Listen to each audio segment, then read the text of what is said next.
এবার আয়ুষ এবং কুসুমের সম্পর্কের মধ্যে দূরত্ব বাড়তে শুরু করলো। হ্যাঁ বন্ধুরা, ভিডিওটা লাইক দিয়ে দেখতে থাকুন। যে মুহূর্তে কিনা কুসুম স্যামের কথা অনুযায়ী আয়ুষকে ফলো করতে লাগে এবং আয়ুষকে যখন কিনা তৃষার সঙ্গে বাইকে ঘুরে বেড়াতে দেখে চন্দননগরে কুসুম, ঠিক তার পর মুহূর্তে কুসুম বুঝতে পেরেছে যে আয়ুষের মনে আর কুসুমকে নিয়ে কোনো রকম কোনো জায়গা অবশিষ্ট নেই। এবং তার থেকেও বড় কথা, আয়ুষ কুসুমের মন রক্ষার খাতিরে কুসুমের সঙ্গে ভালো ব্যবহার করলেও মনে মনে আয়ুষের মনে আর কুসুমকে নিয়ে কোনো রকম কোনো ভালোবাসা বা কোনো রকম কোনো কেয়ার নিয়ে, বরঞ্চ আয়ুষের যে ভালোবাসা কুসুমের প্রতি আয়ুষ দেখায় সে সমস্ত কিছু শুধুমাত্র তৃষার জন্য, এবং তৃষাই আয়ুষের যোগ্য। এবং আয়ুষ রীতিমতো দিনের পর দিন কুসুমকে ঠকিয়ে আসছে, কুসুমকে মিথ্যে প্রতিশ্রুতি দিয়ে আসছে, কোনোটাই যেটা বাস্তবায়ন হবে না। ঠিক সেই সময় এই কথা বলা মাত্র এক পর্যায়ে কুসুম যখন কিনা কাঁদতে কাঁদতে বাড়িতে চলে আসে এবং এক পর্যায়ে ঈশান যখন এই সমস্ত কিছু লক্ষ্য করে, ঠিক সেই সময় ঈশান বলতে থাকছে, কি ব্যাপার জাদুঘর, কী হয়েছে তোমার?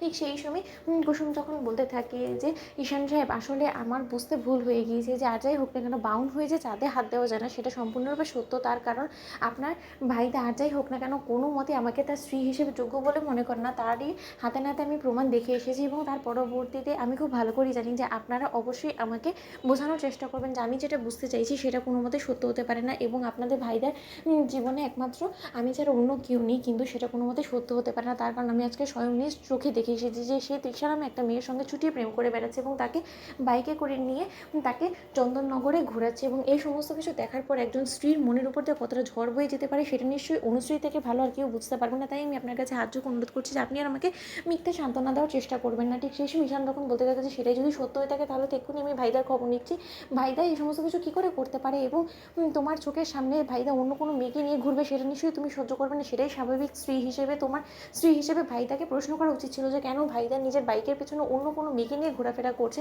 ঠিক সেই সময় অনুশ্রী বলতে থাকে যে দেখো কুসুম, আমি তোমাকে একটা কথা বলতে বাধ্য হচ্ছি, একসময় যখন কিনা ভাইদা রীতিমতো তোমাকে ভালোবাসা আর তাড়নায় ঈশানকে ব্যবহার করেছিল তোমার মনে জেলাস ফিল করানোর জন্য, ঠিক সেই সময় কিন্তু আমিও ঈশানকে ভুল বসেছিলাম, কারণ ঈশান অন্য মেয়েকে নিয়ে বাইকে ঘুরছিল এবং সেই সমস্ত কিছু পরবর্তীতে কিন্তু মিথ্যে প্রমাণিত হয়। তাহলে নিশ্চয়ই তুমিও বুঝতে পারছো যে আমি যে কথাটা বলতে চাইছি সেটা। তাই আমি তোমাকে বলবো যে তুমি ভাইদাকে আর যাই হোক না কেন কোনো রকম কোনো প্রশ্ন বা যাচাই বাছাই ছাড়া ভাইদাকে শুধু শুধু তুমি ভুল বোঝো না, এবং নিজেদের সম্পর্কটার মধ্যে এরকম ফাটল সৃষ্টি করতে অন্য কাউকে দিও না, এবং তোমাদের জীবনে তৃতীয় কোনো ব্যক্তির আসা যাওয়ার কোনো রকম কোনো জায়গা নেই। তুমি সেটা তাই সেই তৃতীয় ব্যক্তিকে বুঝিয়ে দাও, কারণ আমার কেন জানি না মনে হচ্ছে যে সেই তৃতীয় ব্যক্তি হয়তো বা চেষ্টা করছে তোমার এবং ভাইদার সম্পর্কটাকে নষ্ট করে দিতে, এবং তাতে করে তার কি লাভ সেটা আমি হয়তো বা জানি না, কিন্তু আমার কেন জানি না মনে হচ্ছে নিজের বোনের সংসারকে জোড়া লাগানোর জন্য সেই তৃতীয় ব্যক্তি তোমাকে ব্যবহার করছে গুটি হিসেবে, এবং তুমিও তার হাতের খেলনা হিসেবে নিজেকে নাচাচ্ছ। তাই আমি বলবো যে সমস্ত কিছু করে নিজেদের সম্পর্কটা নষ্ট করো না। তো বন্ধুরা, লাইক কমেন্ট শেয়ার করে সাবস্ক্রাইব করতে ভুলো না।